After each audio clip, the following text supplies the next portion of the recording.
Something called the Danish twin study established that only about 10% of how long the average person lives within certain biological limits is dictated by our genes. The other 90% or so is dictated by our lifestyle and our environment. So the premise of the blue zones, and hence this talk, is if you can optimize your lifestyle and environment, you have a de facto formula for longevity. You also, as it turns out, have an antidote for about the $1.3 trillion we spend a year on chronic disease.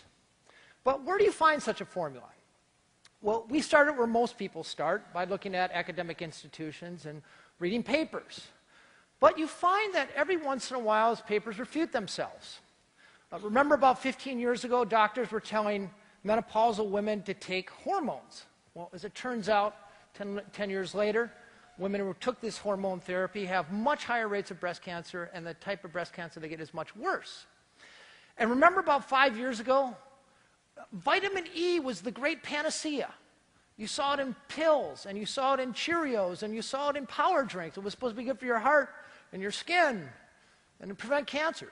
Well, as it turns out, now we discover that people who take vitamin E are actually more likely to die in any given year than people who don't. So instead of looking at universities, we took a meta-analysis. I teamed up with the National Institutes on Aging and with National Geographic to spend 3 years to find the geographically defined, demographically confirmed areas in the world where people live measurably longer. These are places where people have been doing the same thing, not for decades or years, but for centuries and even millennia. And then put together a world-class team of experts who could help me go into these places and distill out what exactly is going on here. What is the lifestyle and what is the environment that seems to explain this extraordinary longevity? And indeed, we found these places where people were reaching age 100 at many times greater than America does, a fraction of the rate of chronic disease, much lower middle-age mortality. And it turns out no matter where you went, whether it was in Asia or Central America or Europe, the same 9 things were happening over and over and over again. Didn't matter where you go. I'm going to tell you what those 9 things are, but first, I want to debunk a few common myths when it comes to longevity. And the first myth is if you try really hard, you can live to 100. It's false, unfortunately. The problem is we're mammals. And whether you're a rat or an elephant or a human in between, we are not programmed for longevity. We're programmed for something called procreative success. And this is something that's not nearly as sexy as it sounds. In the hands of an evolutionary biologist, procreative success does not mean getting laid. It means getting to be a grandparent. Because when it comes to natural selection, the only traits we pass down, the only traits that cascade down the generations, are those that better the chance that our children and our children's children have children themselves. So parents have a huge influence on whether or not their children survive. And grandparents have a little influence, but by the time you're a great-grandparent, you don't have much influence on your children's survivability. So it's no coincidence that people start dying off at the age of great-grandparenthood. A 73-year-old, in fact, is aging at a rate of about 250 times faster than a 12-year-old. So to reach age 100, you not only have to have had a stellar lifestyle, you also have to have won the genetic lottery, which you can't predetermine. But wait a minute, I watch late-night TV. There's all kinds of treatments and pills and supplements and coral calcium and resveratrol I can take that will help stop, slow, or reverse aging. Well, think about that for a second. There are 99 things that can age us. Our arteries can become clogged. Our brains can become gummed up with plaque. We get Alzheimer's disease. Our skin wrinkles. Our eyesight dims. Our hearing dulls. Hair falls out. There are 30 trillion cells in our bodies. That's trillion with a T. We're talking national debt numbers here. Those cells turn themselves over once every 8 years or so. And every time they turn themselves over, they do so imperfectly. Kind of like making a cassette tape from an album and then making a second cassette tape from that first cassette tape. By the time you get 3 or 4 generations down, there's so much buildup of damage that you can barely hear that cassette tape.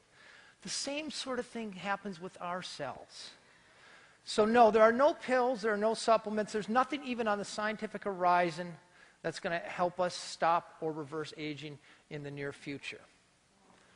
So what's Dan Buettner standing up here for if there's nothing I can do to increase my healthy life expectancy? The best science tells us that the capacity of the human machine, my body, your body, America's body, is 90. As a species, we ought to be hitting age 90 on average. Yet life expectancy in this country is only 78. So somewhere, we're leaving on the table about 12 years of life. And research suggests that those would be good years. The average American has 3 years of something called morbidity, those disabled years at the end of your life. You'll spend about 95% of your lifelong healthcare dollars. Where I'm going to take you now, 3 of the 5 blue zones, these people are not only getting those years for the most part, but they're also doing so devoid of cancer, heart disease, and diabetes, those chronic diseases that are costing our country so much. We found our first blue zone about 200 miles off the coast of Italy on the island of Sardinia, not the entire island, just that green area. And in the green bullseye up there, we found an area, 17 villages, 42,000 people, where there are 10 times more centenarians than we have proportionally here in America. And this is a place where people are not only reaching age 100, they're doing so with extraordinary vigor and vitality. 102 still riding their bike to work. 104 still cutting wood and beating a guy 45 years younger, 65 years younger than them in an arm wrestle. So what's going on here? You actually have a Bronze Age culture that has been pushed up into the highlands of Sardinia and incubated a culture since about the time of Christ. They're largely shepherds, a job that occasioned about 6 miles of low-intensity physical activity a day, plant-based diet that hinges around a type of bread made of whole-grain durum wheat. They do eat some animal products, but they're all from grass-fed animals, high in omega-3 fatty acids. They have an amazing wine called Cananao that has at least 3 times the level of polyphenols of any other known wine in the world. And they drink this not only during meals, but also during coffee breaks and this great sort of collective happy hour they have at 5 o'clock. There's a secret there. It's also in their attitude. Old people are more revered than they are here in America. Ever notice how social capital seems to peak at about age 26 here? Look at national ads. Here, the older you get, the more important you are in the society. And to a certain extent, older people rise to the occasion. They don't feel like recipients of health care. They feel like they need to contribute. That gets them out of bed in the morning, out of the easy chair. We found our second blue zone on the other side of the planet, 800 miles south of Tokyo on the archipelago of Okinawa. And Okinawa has the longest disability-free life expectancy in the world. They have what we want. They live a very long time. They tend to be very good years. They often die in their sleep. And occasionally, I happen to know, after sex. We won't get into that, though. 7 good years longer than the average American, 5 times as many centenarians, 1/5 the rate of breast and colon cancer, and 1/6 the rate of cardiovascular disease. About 80% of people over 65 in this country will die of one of the diseases in these 2 risk factor clusters. And the fact that this culture is yielding these numbers, I assert, suggests something we have to learn from them. What are they doing? Plant-based diet. Not to say they don't eat meat, but they eat very little of it. At least 8 times as much tofu as we do in America. And like these Sardinians, their lives are mostly engaged in agricultural endeavors. They kind of have to depend on themselves for most of their work. More so than what they eat, what they don't eat, before every meal, they will intone a 2,500-year-old Confucian adage, hara hachi bu, reminding them to stop eating when their stomach is 80% full. It seems like, well, big deal, but if Americans could do that, we could eat McDonald's and fast food and junk food, and we would lose, on average, about 17 pounds a year. And at a very early age, they form these committed clusters they call moais. About a half a dozen young people commit for life. And if things go well, you have to share it with your moai. If things go poorly, a child gets sick, a parent dies, you get divorced, you can always count on your moai. And I show this picture because these 4 ladies here have been in the same moai for the past 97 years. They're 102. They get together every night, drink sake, gossip, argue about who that hot guy liked best back in 1942. But they're also there in very real and intangible ways when it comes to supporting each other in ways of a social network. The word retirement does not exist in the Okinawan vocabulary. Instead, the word ikigai imbues your entire adult life. That's why a 102-year-old karate master keeps getting up every morning to teach karate. And this 96-year-old fisherman fishes for his family every single day, brings it to one of each of his 3 children and their children.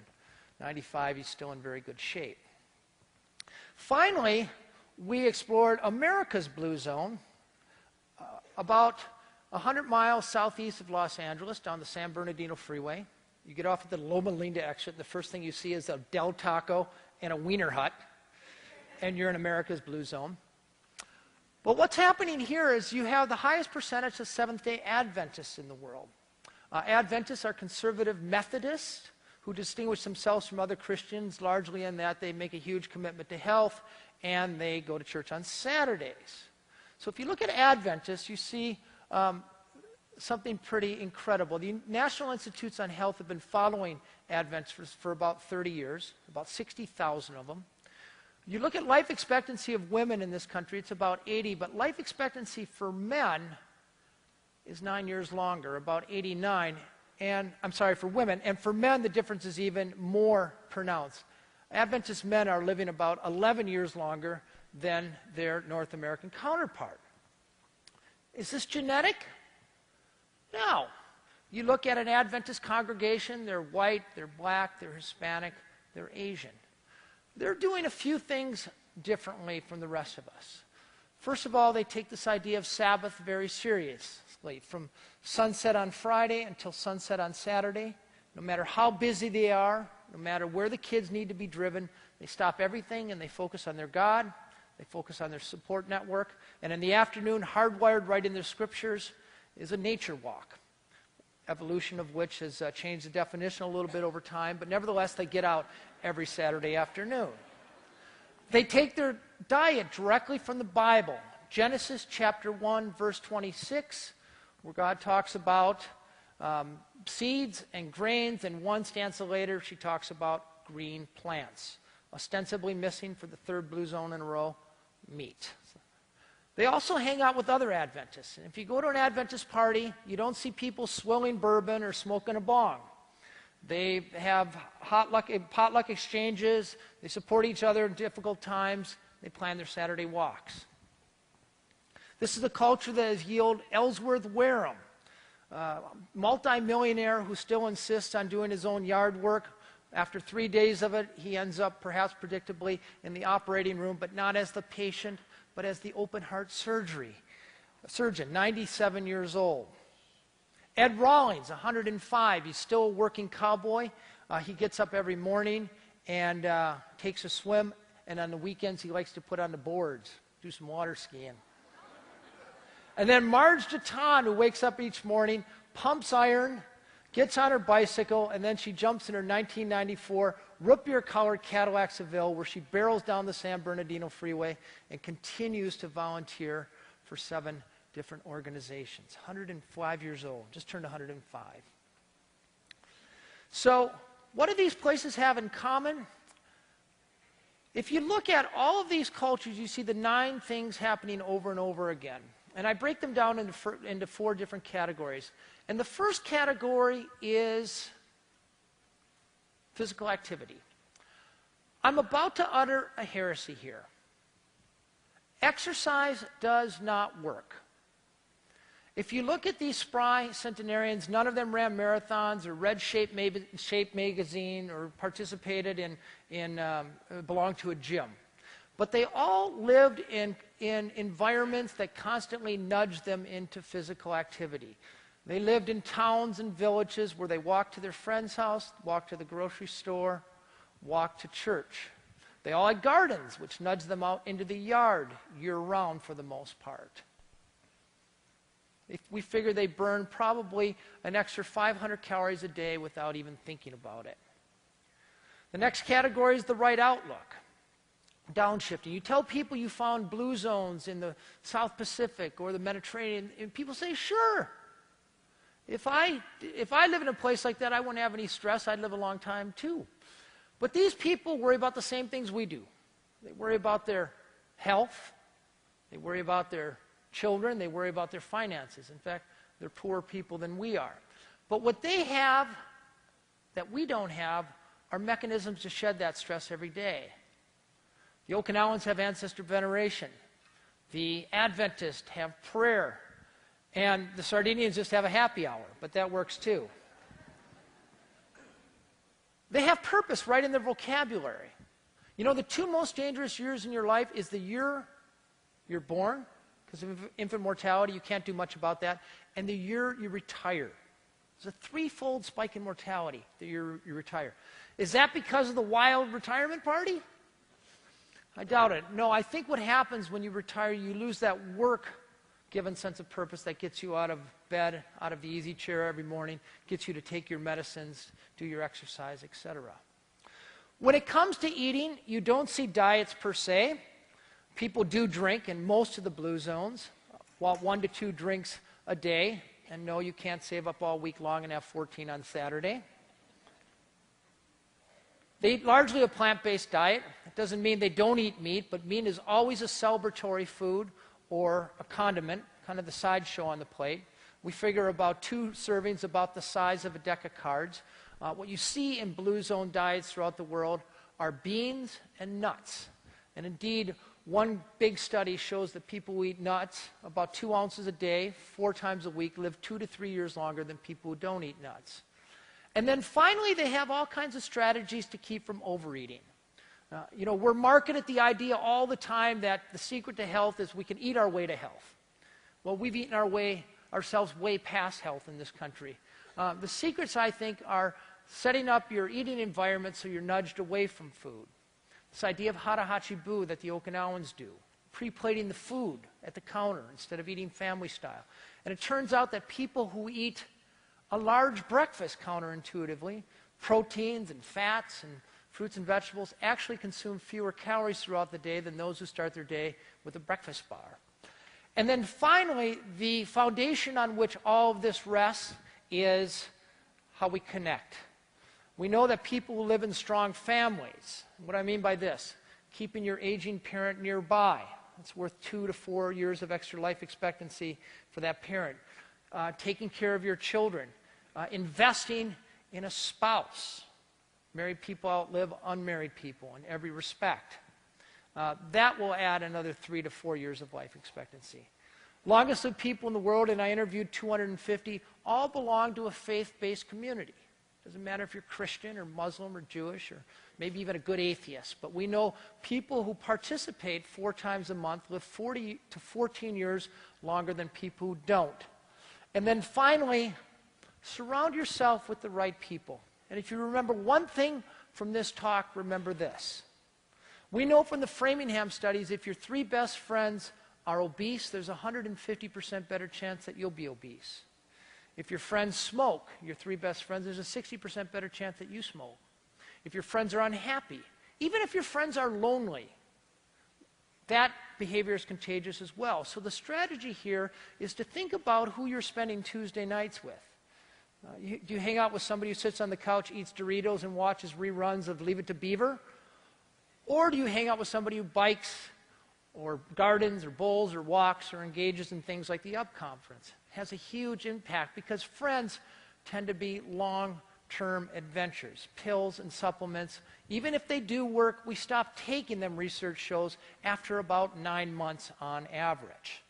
So you can believe the secrets of the world's longest-lived people, or you can take the advice of Marge Jatan, the 105-year-old who still drives around in a Cadillac.